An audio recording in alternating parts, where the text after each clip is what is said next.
Hey guys, thanks for tuning into What the What with Tina. Today, we are microblading eyebrows. This is Tanya. She's numbing me up right now. It's a process, guys. This is the true meaning of beauty is pain. So excited to have eyebrows.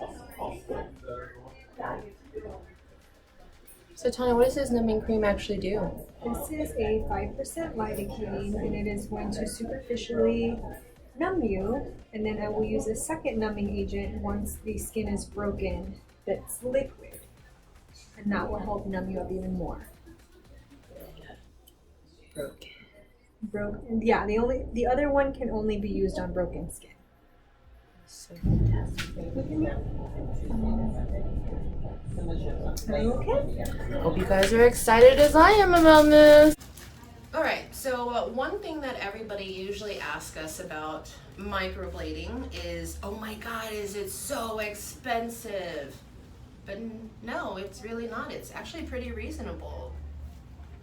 Typically, the average cost is $500, right? In our area, it's about $500. I charge per session, so it's $250 per session. I feel like that's more doable for people. Yeah, that makes it more reasonable to where they can wait that 30 days Yes. and then they can... And you can come up with $250. Exactly.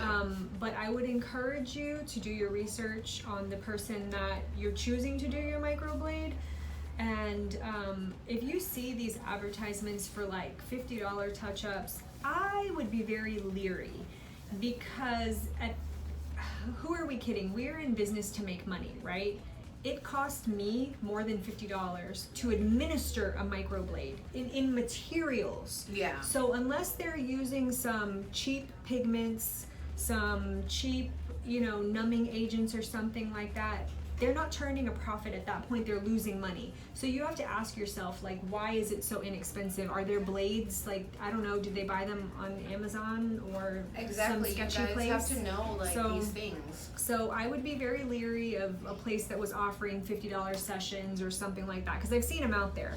I'm not saying that they're all terrible. I'm just saying do your research. And make sure you're researching the quality, because maybe it's so much cheaper, but your quality is not going to come out, and then you're going to have to redo it and redo it and redo it. And so by the time you're done, you're paying over the $500 almost. It could be. So, or even of those who don't care, look at you have to think about the medical cost too, if it is something that they don't take care of. Right, if you had to go through a removal process or whatever. So I would just say do your research and be on the lookout. Don't cheap out on your face. The average cost is $500. So if you see it for $600 or $700, that's normal.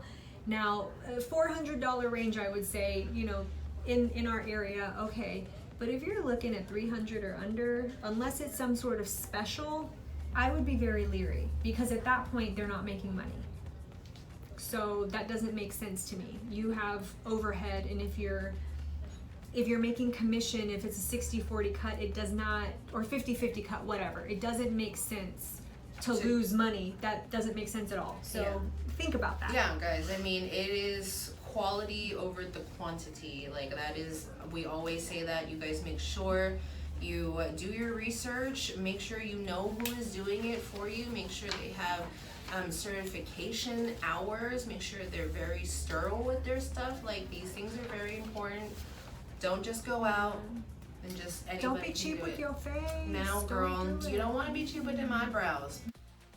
Alrighty guys, we are really getting into it now. So today with Tanya, she's going to explain to you guys exactly what is microblading. So take it away, girl. Well, microblading is a semi-permanent form of tattooing for your eyebrows.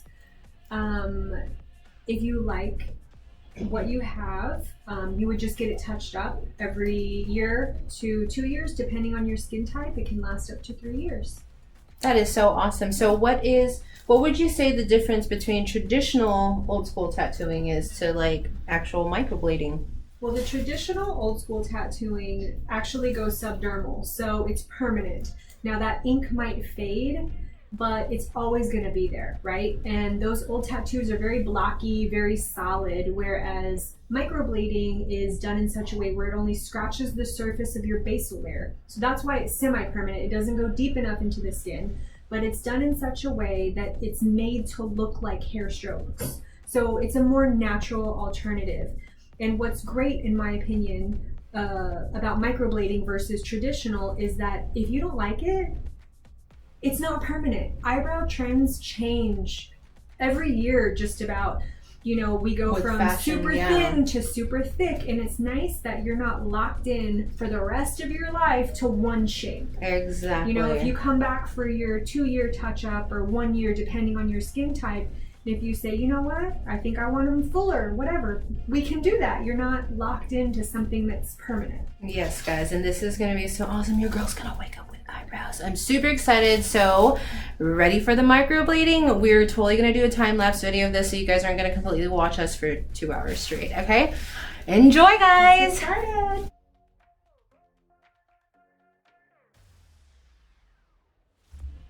So do you feel like these tattoo eyebrows are more popular than they ever were before? Oh, yes.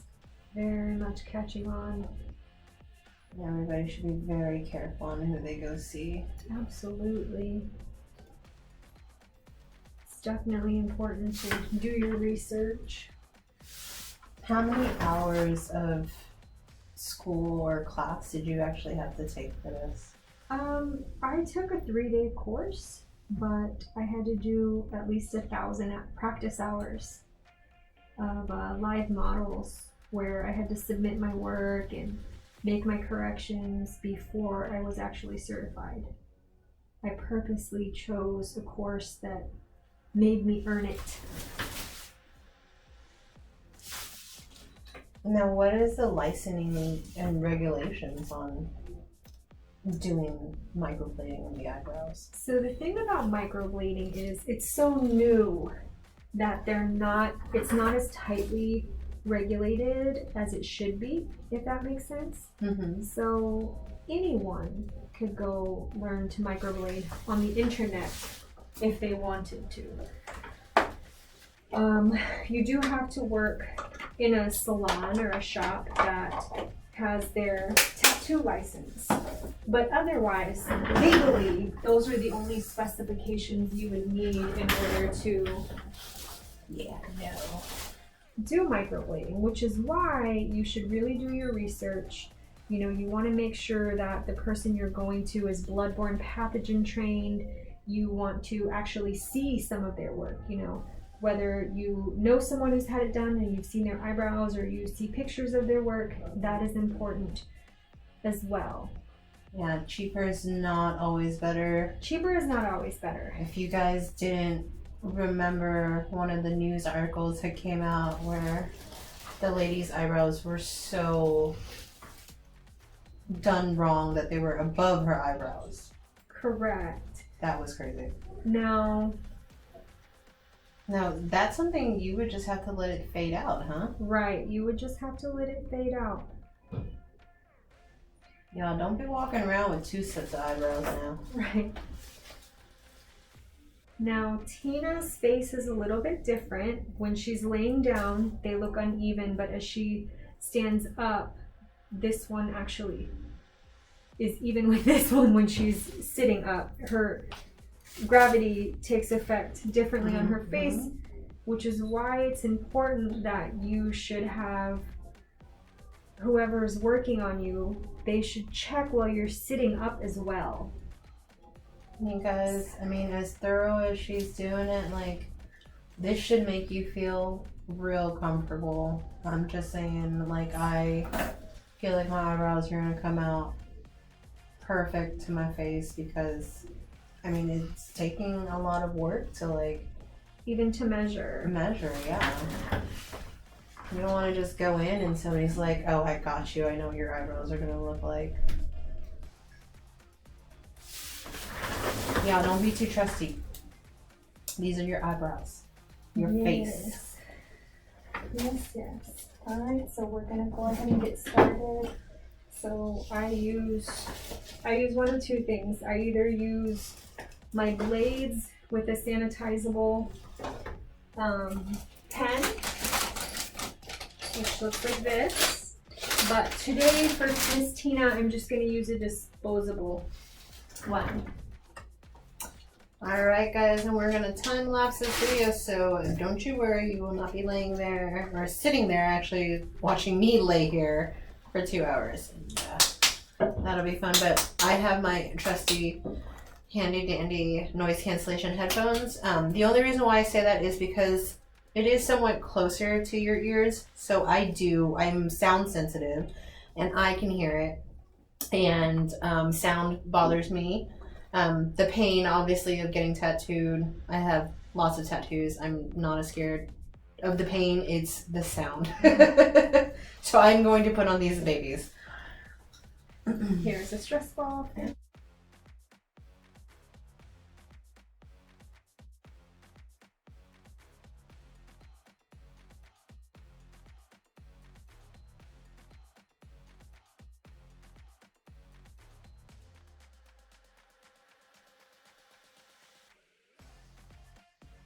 We've got all of Tina's outline strokes done. Now I'm going to give her some numbing. The what? No, I was just saying I'm going to put you numbing. Yes. You guys really legit, like, I don't feel a lot with the numbing. And pay attention to, if you pick someone to do your microblading, that before they're doing anything else or touching anything else, that they're changing their gloves. Yeah, sanitation, guys.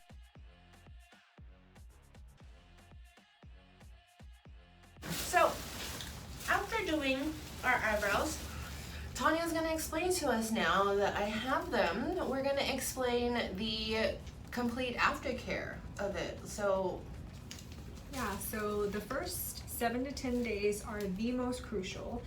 You don't want to risk any sort of infection, so you know, obviously you can't be in the sun, no swimming pools, no hot tubs, no saunas, no alpha or beta hydroxy acids, things like that. So the first 24 hours, you want to try not to get them too wet. I've already used Bactine on them, so she's good on that.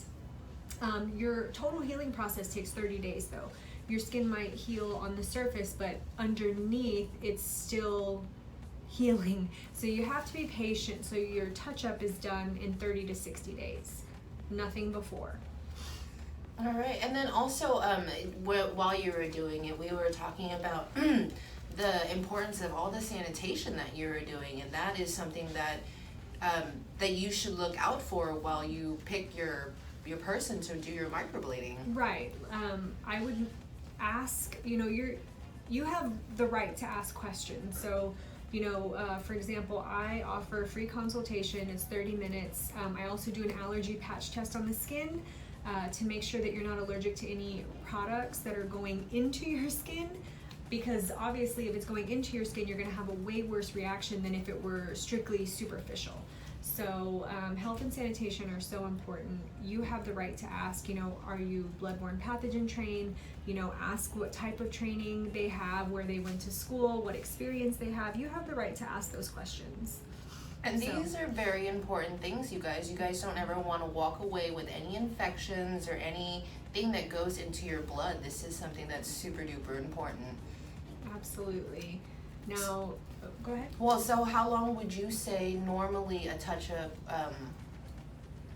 like how long should you wait until you get a touch-up? You said 30 to 60 days. No sooner than 30 days, because your skin is still healing.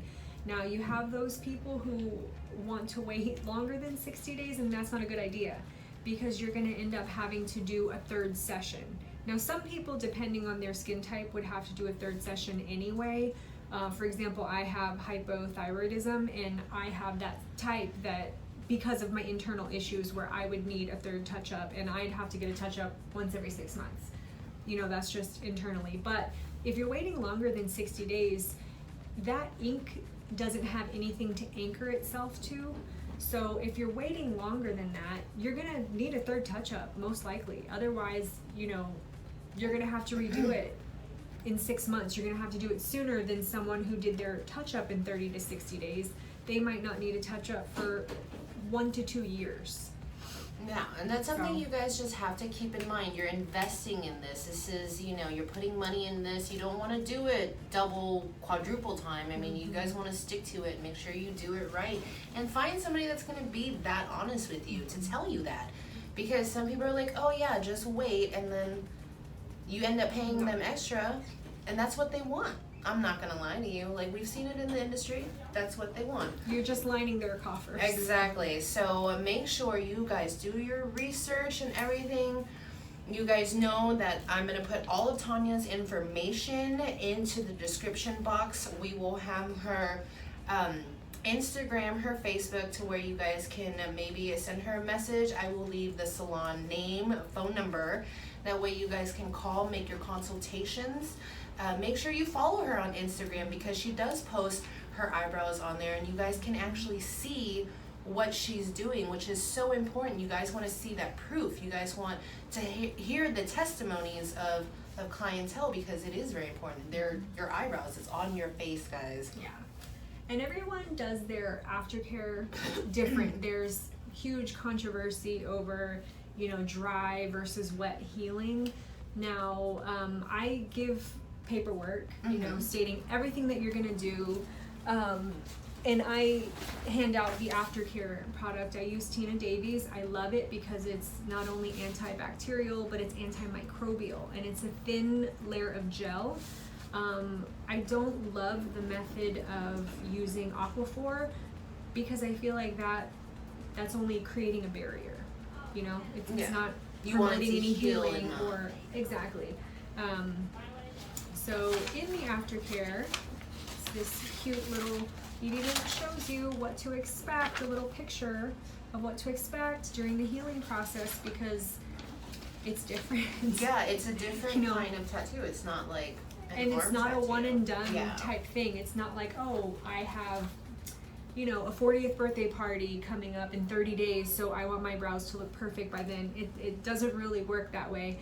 This is more like you have to be in it for the in-game results. Yeah, you guys got a plan for it. I mean, hear it from the experts, you guys. I mean, this is your face. This is something you show off every single day, you know?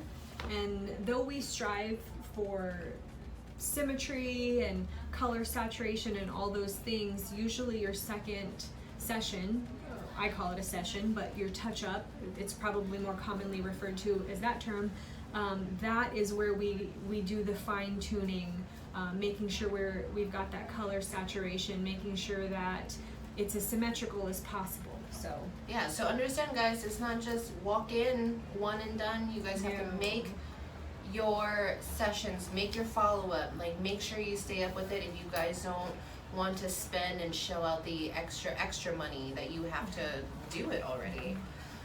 Thank you, Tanya, so much for being with us today. We are so thankful for you to be on What the What. And don't worry, guys, because you're going to see her a lot more. She is my one and only esthetician. Also, she's my cousin. So I'm really lucky on that, too. you would have thought I would have worn makeup for this. Hey, it's okay. My makeup's melting off. So you know what? Beauty is pain, and this is beauty, and this is gonna be awesome. And I hope you guys all enjoy it. I hope you guys do your research. I hope you guys like, share, comment, do whatever you need to do on the page. And as always, you guys, always stay informed. Thanks for tuning in to What the What today. Bye.